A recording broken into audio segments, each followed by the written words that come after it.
시청자 여러분 안녕하십니까? 뉴스타트 3부 시작합니다. 윤석열 대통령이 국민의힘 원내 지도부와 함께 대통령실에서 만찬 회동을 진행했습니다. 윤 대통령은 민생 국감을 거듭 강조했는데 만찬에 참석하지 않은 한동훈 대표나 김건희 여사 문제 등은 거론되지 않은 것으로 전해졌습니다. 박정현 기자입니다. 다음 주 국정감사 시작을 앞두고 윤석열 대통령이 국민의힘 원내 지도부를 대통령실로 초청했습니다. 대통령이 일일이 손을 마주잡으며 시작된 자리는 2시간 남짓 화기애애한 분위기 속 진행됐습니다. 윤 대통령은 정쟁이 아닌 민생 우선의 생산적인 국감을 거듭 주문했고 수경호 원내대표를 비롯한 의원들도 단일 대우로 준비하겠다 화답했습니다. 정부 개혁 과제도 거론됐는데 윤 대통령은 특히 의료개혁은 미룰 수 없는 과제란 점을 부각하며 흔들림 없이 추진하겠다는 의지를 재차 확인했습니다. 반드시 필요하다, 미룰 수 없는 과제다. 이 의료개혁이 무슨 의료계 또는 의사 집단을 대척점에 두고 추진하는 것이 아니고 김건희 여사 문제 등 정치 현안 관련 언급은 없던 거로 전해졌습니다. 다만 민주당의 일방적인 증인 채택 처리를 두고 의원들 우려가 있었다고 만찬 참석자는 전했습니다.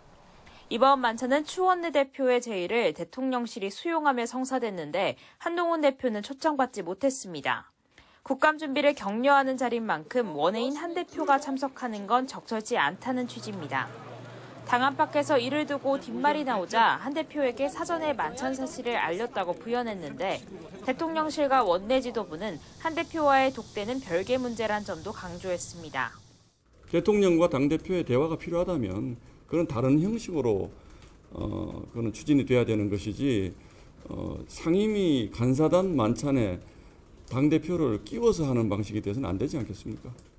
다만 앞서 지도부 만찬 때와 달리 추 원내대표 등 원내 지도부에 모두 발언 기회가 주어졌고 일부 의원들이 건배사를 제의하는 등 다소 분위기가 달랐다는 평가도 나옵니다.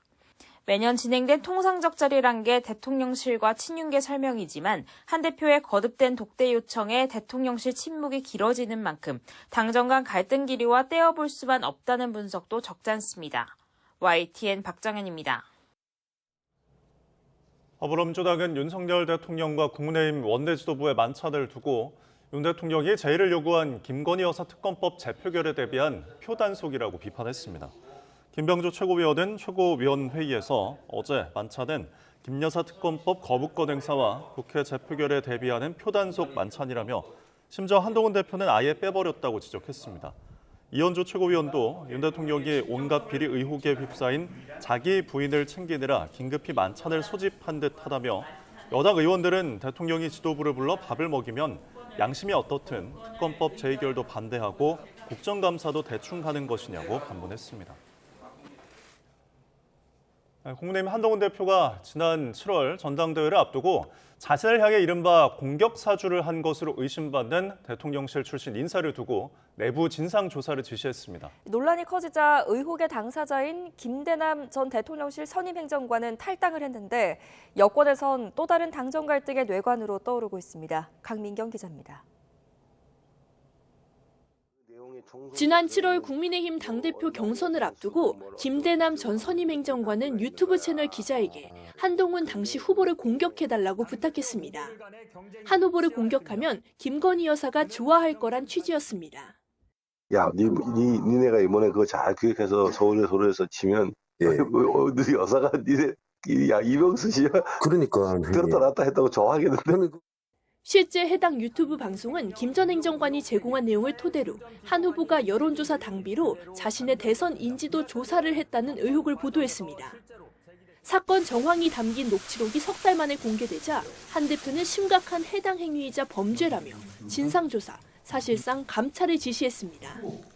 당 윤리위원회를 소집해 사건 정황을 알아보겠다는 건데 사실상 중징계 처분을 위한 절차란 해석이 나왔습니다. 당원이 당대표 후보가 될 수 있는 분에게 좌파 언론에 화제를 해서 비판이나 공격을 한다는 것 자체는 사실은 해당 행위에 들어갈 수밖에 없다고 저희는 판단합니다. 논란이 확산하자 당사자인 김대남 전 행정관은 국민의힘을 탈당했습니다. 공개된 녹취는 짜깁기 녹음 영상이고 자신은 김 여사와 연락이 되지 않는 사람에 불과하다는 해명과 함께였습니다.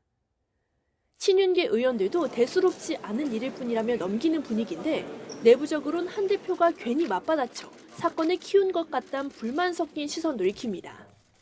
대통령실 역시 김 전 행정관은 김 여사와 일면식도 없는 사이란 입장인 걸로 알려졌습니다.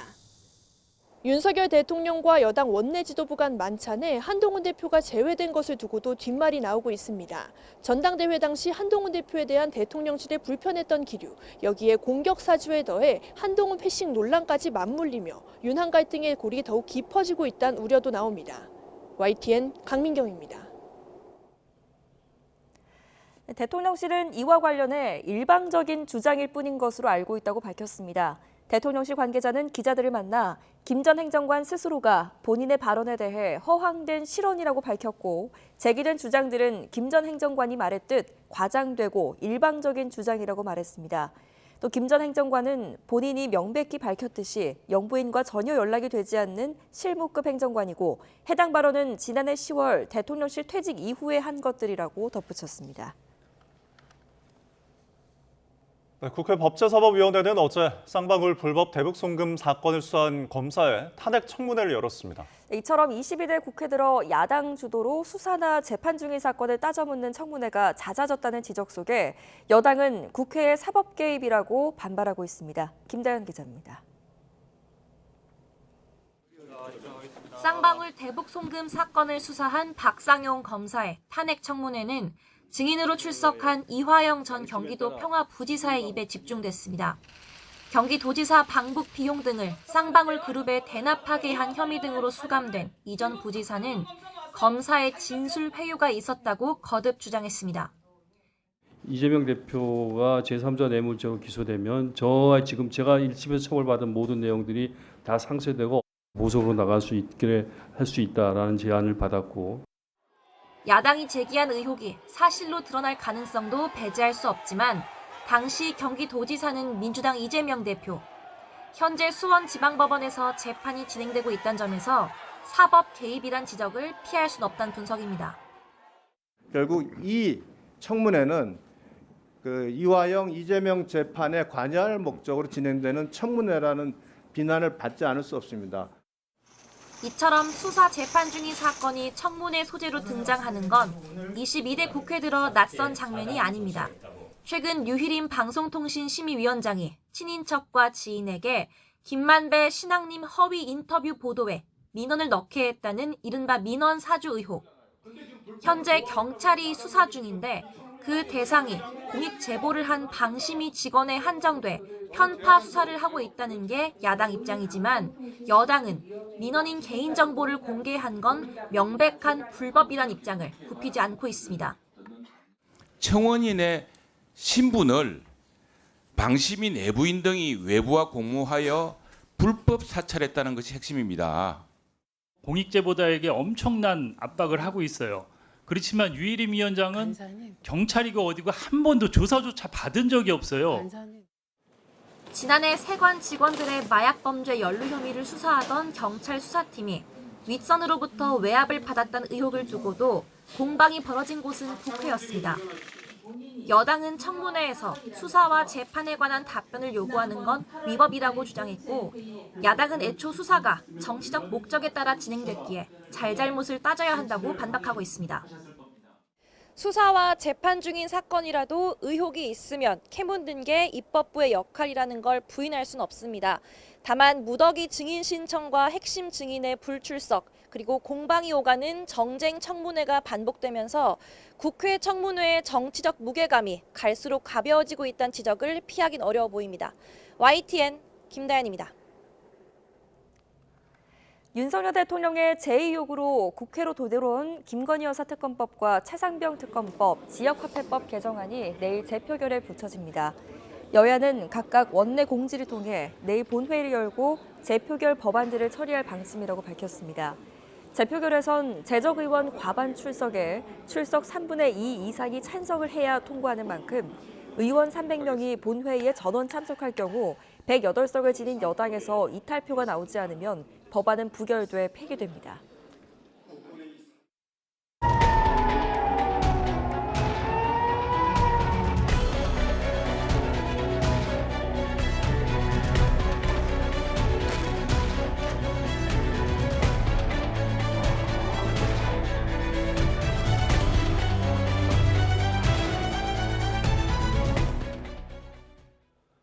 이스라엘군이 레바논 남부 지상전에 돌입한 지 처음으로 전사자가 8명 발생했다고 밝혔습니다.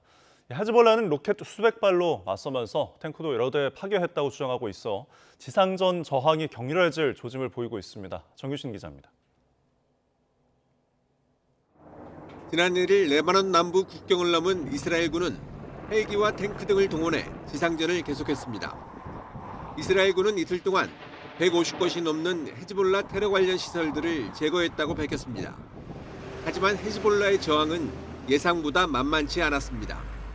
현지 시간 2일 이스라엘군은 레바논 내에서 자국군 8명이 전사했다고 SNS를 통해 발표했습니다. 6.21 특수정찰부대에서 장교 2명과 병사 4명이 교전 중 사망했고 보병사단 소속 정찰병 1명과 의무병 1명도 전사했다고 전했습니다. 제한적인 지상전에 돌입한 뒤 처음으로 전사자들이 10명 가까이 발생한 겁니다. 베냐민 네타냐후 이스라엘 총리는 이란의 악의 축에 맞서다 사망했다며 유가족들에게 애도의 뜻을 전했습니다. יהי זכרם ברוך. אנחנו בעיצומה של מלחמה קשה נגד ציר הרשע של איראן שמבקש להשמיד אותנו. זה לא יקרה, כי נעמוד יחד ובעזרת השם. 헤즈볼라는 이스라엘군이 국경을 넘어 침공한 이후 두 차례 근접전 끝에 퇴각시켰다고 주장했습니다. 남부 마루날라스 마을에선 이스라엘이 자랑하는 최첨단 메르카바 탱크 세대를 대전차 로켓으로 파괴했다고 말했습니다. قبل دقائق على انطلاق هذا المؤتمر الصحفي وما حصل في مسكاف عام اليوم ليس إلا البداية لما ينتظر قوات الاحتلال. 레바논 접경지인 이스라엘 북부에선 헤즈볼라가 쏜 로켓 200여 발에 밤새 공습 경보가 이어졌습니다. 대부분 유격됐지만 전날 이란의 대규모 미사일 공격에 이어 이스라엘 주민들은 뜬 눈으로 밤을 새야 했습니다. 이스라엘은 레바논 남부 지상작전에 보병 병력을 추가 투입하고 수도 베이루트 등 공습을 이어갔습니다. 레바논 나지브 미카티 총리는 이스라엘의 공격으로 120만 명이 난민이 됐다며 즉각 휴전해야 한다고 국제사회에 호소했습니다. YTN 정신입니다. 이스라엘이 이란의 대규모 미사일 공격에 대한 보복을 예고한 가운데 바이든 미국 대통령은 이란 원자력 시설 공격에는 반대한다는 입장을 밝혔습니다. 유엔 안보리에서도 긴장 완화를 위해 양쪽 모두 싸움을 멈춰야 한다는 목소리가 줄을 이뤘습니다. 워싱턴에서 권준기 특파원입니다. 이스라엘의 재보복 시나리오 가운데 하나로 이란 원자력 시설에 대한 공격이 거론되는 가운데 기자들이 바이든 대통령에게 관련 질문을 던졌습니다.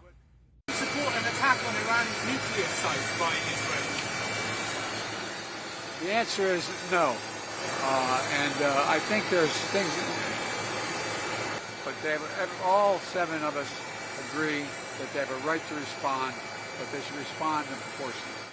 유엔 안보리에서는 미국과 러시아가 이스라엘과 이란의 대리전을 치렀습니다. The decision to launch nearly 200 ballistic missiles at Israel was not in any way defensive. Iran, who for 2 whole months had been showing exceptional, under the circumstances, restraint. 유엔 사무총장을 비롯한 대부분의 안보리 이사국들은 더 이상의 긴장 고조를 막아야 한다며 이스라엘과 이란 양측 모두 자제할 것을 촉구했습니다. And we cannot look away from systematic violations of international humanitarian law. This deadly cycle of tit-for-tat violence must stop. 황중국 주 유엔 대사는 지금이야말로 안보리가 존재의 이유를 증명할 때라며 외교적 해법을 찾아야 한다고 강조했습니다. This demands more than passive condemnation. The Security Council must do something significant now to prevent the situation from plunging deeper into the abyss. 바이든 대통령을 비롯한 G7 정상들도 긴급 화상회의를 마친 뒤 성명을 통해 중동 지역의 갈등은 누구에게도 이익이 되지 않는다며 외교적 해법이 여전히 가능하다고 밝혔습니다. 더 이상의 확전을 바라지 않는 미국은 이스라엘과 향후 대응을 논의 중이라면서도 이란에 대한 추가 제재에 나서겠다는 뜻을 강조했습니다. 워싱턴에서 YTN 권준기입니다. 달변가 트럼프 전 대통령이 북한이 자신을 죽이려 한다는 뜬금없는 말실수로 고령 리스크가 불거졌습니다. 미 부통령 후보 TV 토론에선 공화당 후보인 제이디 벤스 상원 의원에게 판정 패한 민주당 팀 월즈 주지사도 과거 거짓말 논란이 재점화돼 구설수에 올랐습니다. 워싱턴에서 홍상희 특파원입니다. 대선 전 마지막 빅 이벤트인 부통령 후보 TV 토론에서 팀 월즈 주지사를 상대로 판정 승평가를 받은 제이디 벤스 상원 의원. 러스벨트 미시건주를 찾아 자신감을 드러냈습니다.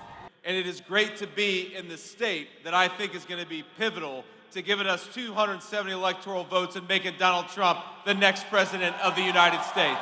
반면 토론에서 자신이 천안문 민주화 운동 당시 홍콩에 있었다는 과거 발언을 사과해야 했던 팀 월즈 미네소타 주지사는 다시 곤혹스러운 상황이 됐습니다. Yeah, look, I have my dates wrong. I need to be clear, I will tell you that, but here's my whole point on that thing with China. I do understand China a hell of a lot better than Donald Trump. Kamala Harris understands China. 이란의 이스라엘 미사일 공격으로 해리스 부통령의 포화를 퍼붓던 트럼프 전 대통령도 말실수로 구설에 올랐습니다. 위스콘신 미러키 유세에서 뜬금없이 북한이 자신을 죽이려 한다는 말을 꺼낸 겁니다. That we have to guard the United Nations, which meant the president of North Korea, who's basically trying to kill me. So they want to guard him, but they don't want to guard me. 자신에 대한 암살 시도 정보가 있었던 이란을 북한으로 착각한 것으로 보이는데 이란을 이라크로 잘못 말하기도 하면서 78세 고령 리스크가 다시 불거졌습니다. 민주당 측은 트럼프의 정신 건강에 의문을 제기하며 대선 후보 당시 바이든 대통령이 받았던 비판을 쏟아내고 있습니다. 유세를 중단하고 이란 사태 대응에 집중했던 해리스 부통령은 허리케인 헐린으로 피해를 입은 조지아주를 방문해 민심 수습에 나섰습니다. 부통령 후보 TV 토론 결과와 중동 사태와 허리케인 피해, 항만 노조 파업 등 국내외 변수가 이어지면서 해리스 부통령에게 불리한 장세가 펼쳐지고 있습니다. 대선까지 남은 시간은 한 달 남짓. 경합주에서는 트럼프 전 대통령이 오차 범위에서 다시 앞서는 가운데 해리스 부통령이 전세를 역전하기 위해 어떤 묘수를 내놓을지 관심입니다. 워싱턴에서 YTN 홍상입니다.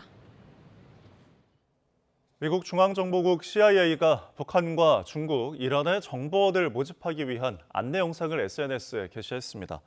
CIA가 한글 버전을 올린 모집 영상을 보면 집이나 직장의 컴퓨터로 연락을 하지 말고 최신 버전의 웹 브라우저를 이용한 뒤 검색 기록을 삭제할 것을 안내하고 있습니다.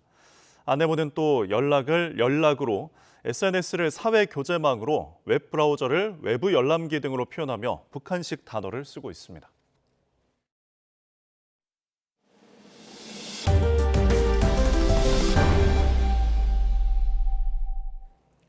네, 다음은 사고 소식입니다. 어젯밤 중부고속도로에서 잇단 화물차 사고로 50대 운전자 한 명이 숨졌습니다. 인천 소래포구 인근 비닐하우스 여러 동이 불에 탄 것을 비롯해서 전국 곳곳에서는 화재도 잇따랐습니다. 임성재 기자가 정리했습니다. 1차로에 앞쪽 범퍼가 파손된 흰색 화물차가 서 있습니다. 먼저 일어난 사고를 수습 중이던 25톤 화물차와 중앙분리대를 잇따라 들이받은 겁니다. 경기 이천시 모가면 중부고속도로 하행선에서 사고가 난 건 어젯밤 11시쯤. 이 사고로 3톤 화물차를 몰던 50대 남성이 크게 다쳐 병원으로 옮겨졌지만 끝내 숨졌습니다. 경찰은 정확한 사고 경위를 조사하고 있습니다. 부둣가 옆 구조물 위로 시뻘건 불길이 치솟습니다. 오늘 새벽 3시 반쯤 인천 소래포구 근처 구물 등을 보관하는 비닐하우스에서 불이 났습니다. 불길이 더 심해지는데? 이쪽으로 다 붙으니까.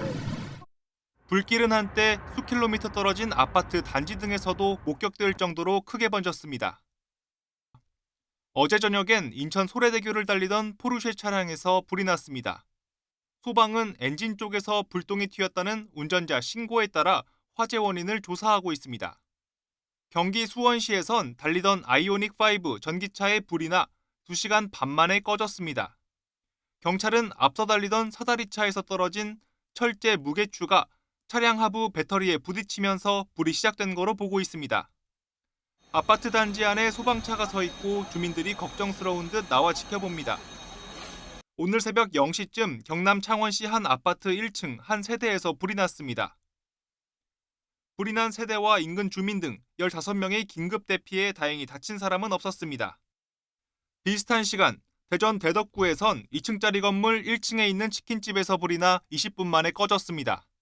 크게 다친 사람은 없었지만 인근 주민 한 명이 연기를 들이마셔 현장에서 응급조치를 받았습니다.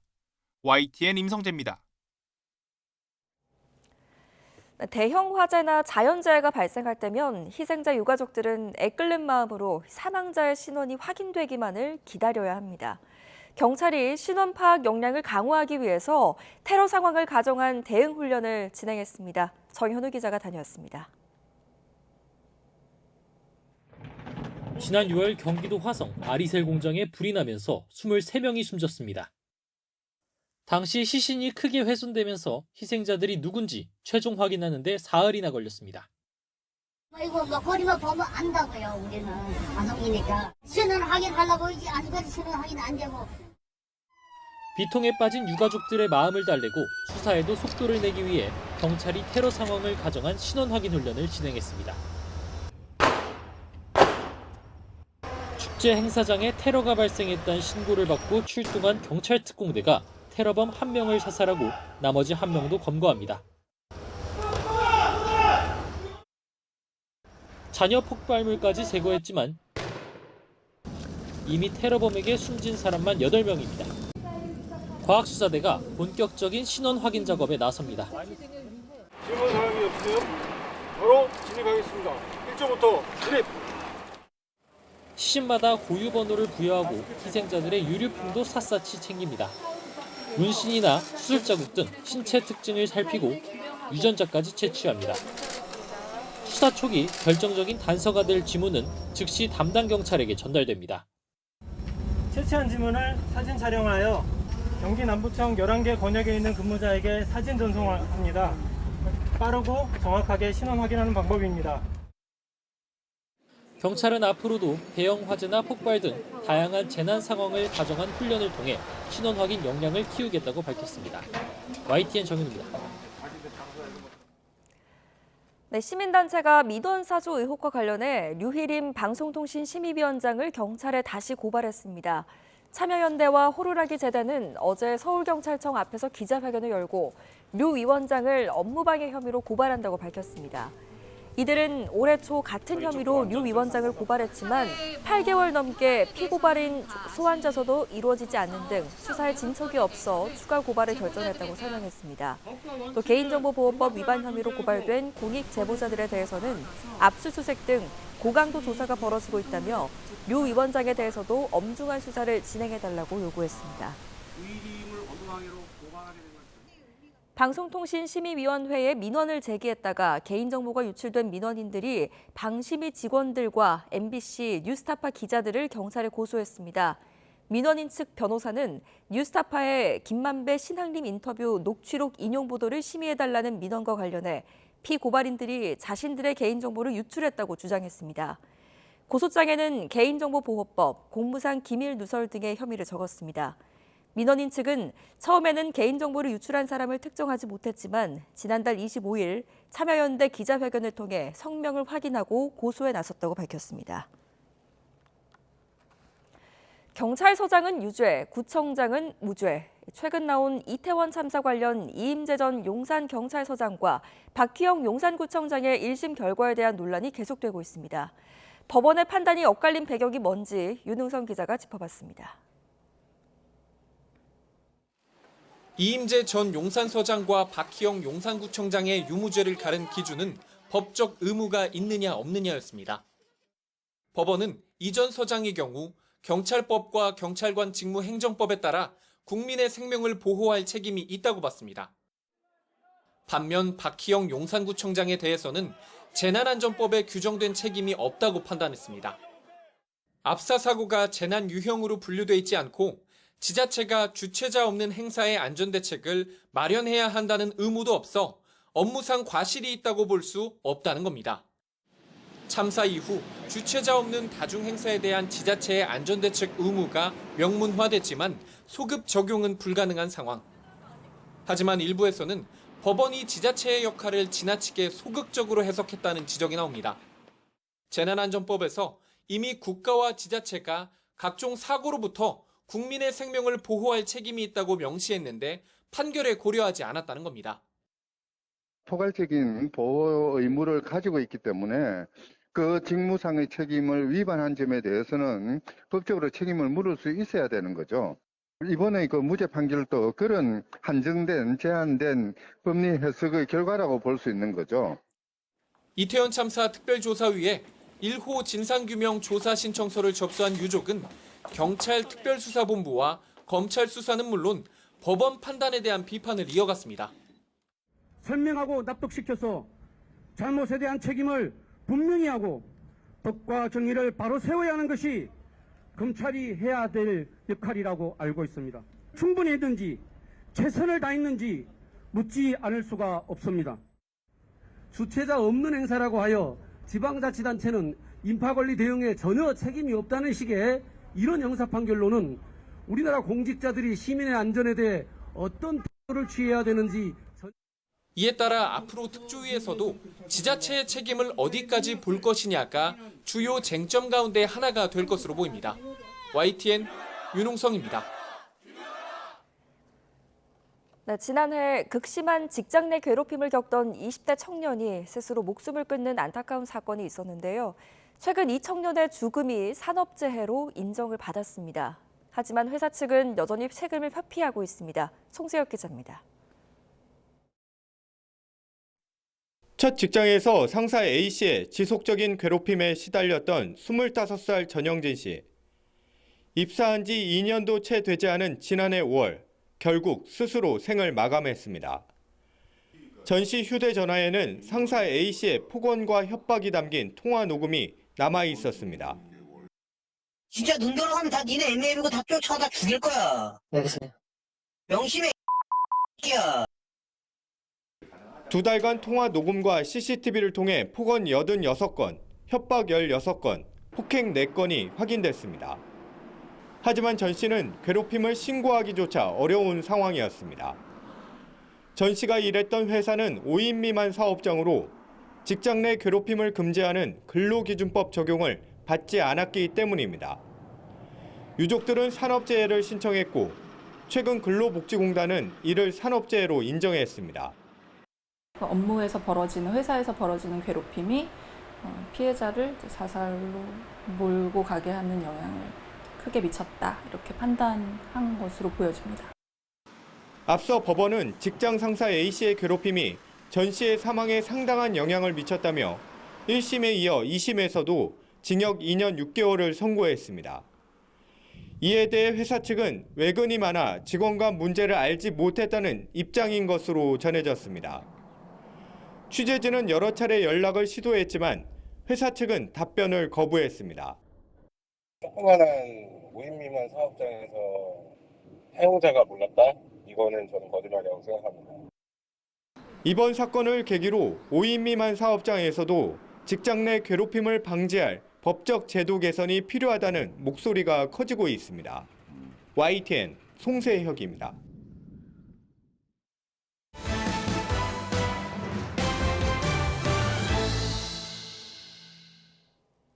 네, 피아니스트 임윤찬이 클래식 음반계 오스카로 불리는 그라모폰 뮤직 어워즈에서 2관왕에 올랐습니다. 한국인 최초로 피아노 부분 수상자가 된 데 이어 올해 젊은 예술가상도 받았습니다. 김승환 기자입니다.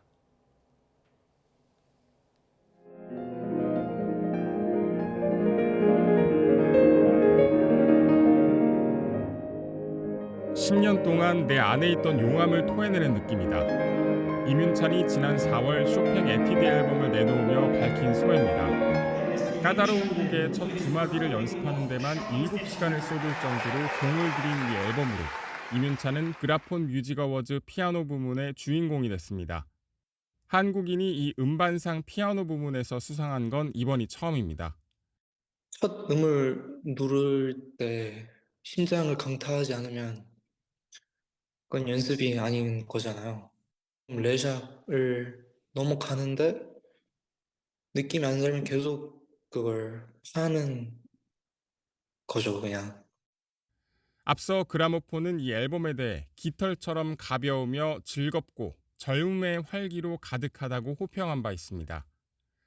임윤찬은 리스트 초절기교 연습곡도 최종 후보 앨범에 올렸는데 한 아티스트가 한 부문에서 2개 음반을 최종적으로 올린 건 매우 이례적입니다. 임윤찬은 이번에 젊은 예술가상까지 거머쥐며 2관왕에 올랐습니다.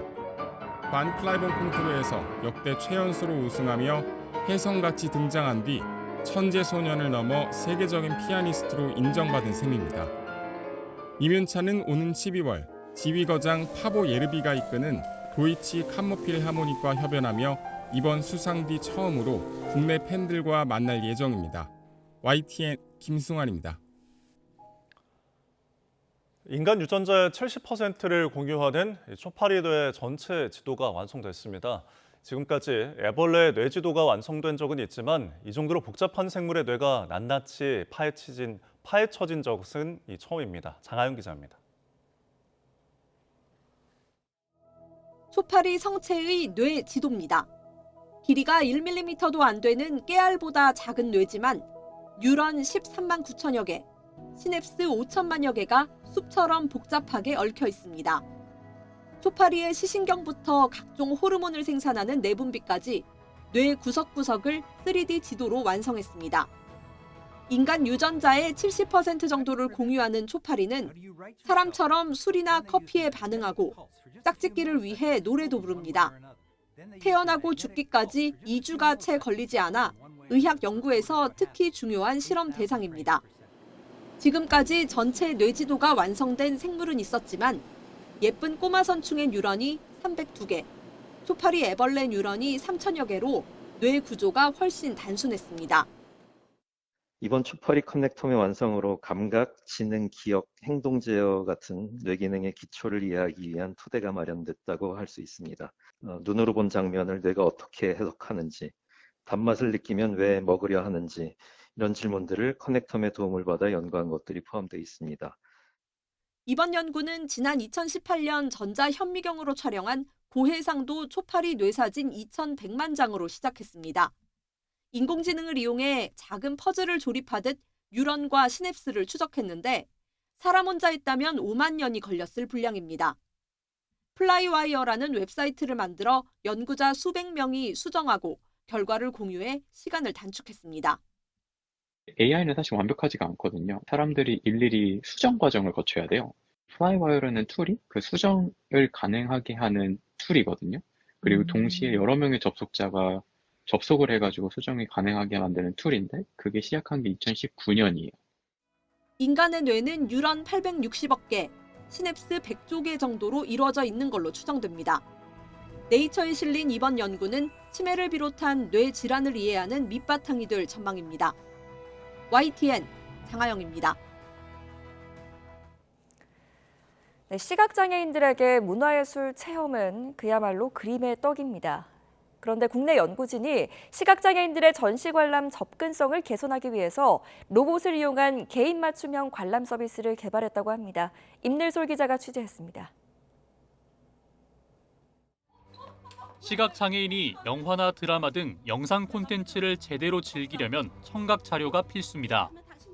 특히나 대사가 없는 장면은 이해가 어려운데 이때 화면 해설 작가가 시각장애인의 눈이 되어줍니다. 장면을 생생하게 풀어낸 글을 성우가 읽어주면 작품을 제대로 이해할 수 있게 됩니다. 아빠가 기주 등에 엎인다. 엄마와 진주가 양 옆에서 아빠의 다리를 한쪽씩 잡는다. 기주 가족이 그 상태로 내달린다. 하지만 청각 자료가 없는 전시의 경우 시각장애인들은 해설사 일정에 맞춰야 해 관람 자체를 포기하는 경우가 많습니다. 그런데 국내 연구진이 시각장애인이 걷는 속도에 맞춰 움직이면서 화면 해설 성우처럼 전시를 설명해주는 로봇 서비스를 개발했습니다. 핵심은 시각장애인들이 손끝으로 로봇의 움직임을 실시간으로 느끼게 해주는 햅틱 피드백 시스템입니다. 자율주행 로봇에 햅틱 디바이스를 부착해 전시장에서 작품이나 사람과 부딪히지 않고 편안한 관람 경로를 안내하는데 주행 속도도 개인별로 조절할 수 있습니다. 이 햅틱을 통해서 내가 원하는 만큼 속도를 증가시키고 이제 줄어들게 할 수도 있고요. 같이 로봇 뒤쪽으로 이렇게 그 경로를 안내를 해줘서 안전하게 이 내비게이션 할 수 있는 기술을 저희가 개발하고 있습니다. 연구팀은 광주 세강학교에서 실증 시험을 진행했으며 앞으로 기술 고도화를 거쳐 내년에 국립광주과학관에서 시각장애인 맞춤형 전시관람 서비스를 제공할 예정입니다. 지금까지는 시각장애인들이 문화해설사라든지 박물관의 안내 서비스를 제공하는 분들을 통해서만 그 관람이 가능했는데요. 시각장애인 스스로 능동적으로 이제는 관람할 수 있겠다라는 좀 기대감을 갖게 되어서 좋았습니다. 전시와 같은 문화 관람에서 소외됐던 시각장애인들이 첨단 로봇 기술의 도움을 받아 장벽 없이 문화를 즐길 수 있을 것으로 기대됩니다. YTN 사이언스 임늘솔입니다. 네, 우리에게 화장실은 너무나 당연한 시설이죠. 하지만 지구 반대편 어딘가에선 그렇지 않을 수도 있습니다. 수원시와 세계화장실협회가 전 세계 개발도상국 곳곳에 공중화장실 설치를 지원하는 사업을 벌이고 있습니다. 유서연 기자가 라오스를 현장 취재했습니다. 라오스 비엔티안에 있는 와시므앙 서원입니다. 하루 수백 명씩 찾는 관광 명소인 이곳 한쪽에 대한민국 국기가 걸려 있습니다. 수원시와 세계화장실협회가 준공한 공중화장실입니다. 열악해 폐쇄됐던 기존 화장실을 새로 단장했습니다. 세계화장실협회는 2007년 설립돼 66개국 정부기관 등이 함께하고 있는 국제 비정부기구입니다. 화장실이 부족하고 위생 환경이 열악한 개발도상국에 공중 화장실을 짓는 희망의 화장실 프로젝트를 진행하고 있습니다. 깨끗한 화장실로 수인성 질병을 줄이고 세계인의 보건, 위생 수준을 높이는 것이 목표입니다. 절반이 화장실의 문제를 겪고 있습니다. 그중에 5억 명은 노상 배변 활동으로 화장실 문화를 전혀 혜택을 못 받고 있어요. 모든 인류가 보편적으로 이용할 수 있게 또 위생 환경으로부터 자유로워질 수 있게 세계화장실협회가 노력하겠습니다. 화장실에 대한 수원시의 관심은 20년 전쯤부터 시작됐습니다. 고 심재덕 전 수원시장은 2002년 한일 월드컵을 앞두고 공중화장실 선진화를 추진했습니다. 자신의 집을 허물고 양변기 모양을 본뜬 화장실 문화 전시관을 짓기도 했는데 이른바 미스터 토일렛이라는 별칭까지 얻었습니다. 화장실 문화에 대한 올바른 이해와 기술 그리고 정보 교류를 통해서 세계가 같이 공감을 해야 됩니다. 그리고 보다 한 단계 높은 올바른 화장실 문화의 세계 보급을 위해서 지역을 넘어 세계에서도 화장실 문화를 선도하는 지자체가 되겠다는 수원시의 노력은 이후에도 꾸준히 이어졌고 2008년 가나 쿠마시 나이메니타운의 1호 공중화장실 설치를 지원한 것을 시작으로 어느덧 50번째 수원 공중화장실 설립을 기록했습니다.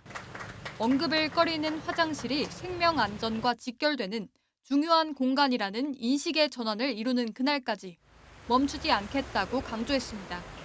YTN 유서연입니다. 네, 가을 야구의 시작 와일드카드 결정 1차전에서 5위 KT가 두산을 잡고 기세를 올렸습니다.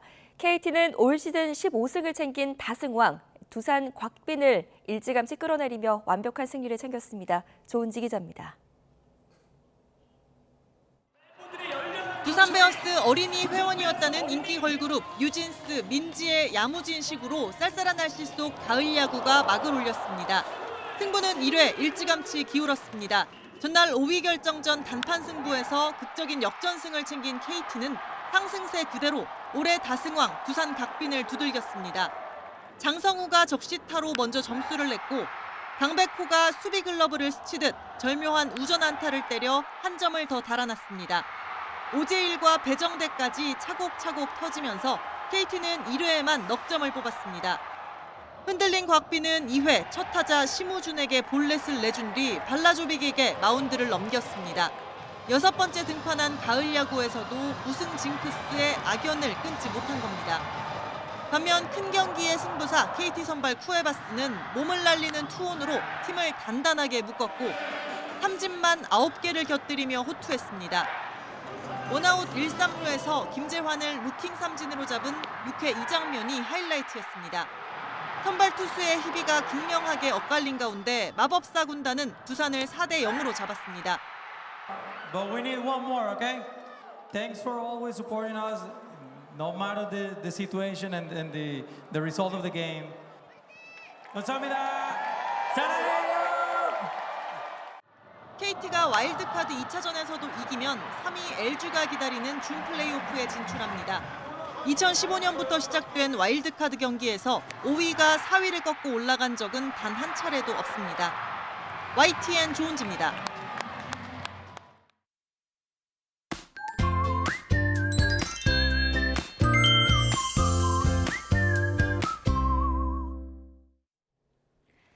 개천절인 오늘도 보온에 신경 써주셔야겠습니다. 종일 예년 기온을 밑돌며 쌀쌀하겠는데요. 현재 서울 기온은 10.9도로 어제 같은 시각보다 조금 더 낮고요. 한낮에도 22도 선에 그치겠습니다. 오늘 서울과 경기 북부를 제외한 대부분 지역에 비 소식이 들어 있습니다. 비의 양은 영남 해안에 최고 60mm, 그 밖의 지역은 5에서 40mm가 되겠고요. 밤부터는 점차 그치겠습니다. 또 영남 해안과 제주도에는 강한 바람과 함께 너울성 파도까지 높게 일겠습니다. 현재 기온 살펴보도록 하겠습니다. 현재 서울 기온은 10.9도, 대전은 11.2도를 보이고 있고요. 이 낮 기온도 예년 기온을 2도에서 6도가량 밑돌겠습니다. 서울이 22도, 대전이 19도, 대구는 20도를 보이겠습니다. 내일 낮부터는 예년 수준의 가을 날씨를 되찾겠습니다. 다만 태풍이 남긴 비구름의 영향으로 동해안과 남부에는 비가 자주 내리겠습니다. 지금까지 날씨 정보였습니다. 이상으로 뉴스타트 3부를 마칩니다. 잠시 후 뉴스와이드가 이어집니다. 시청해주셔서 고맙습니다.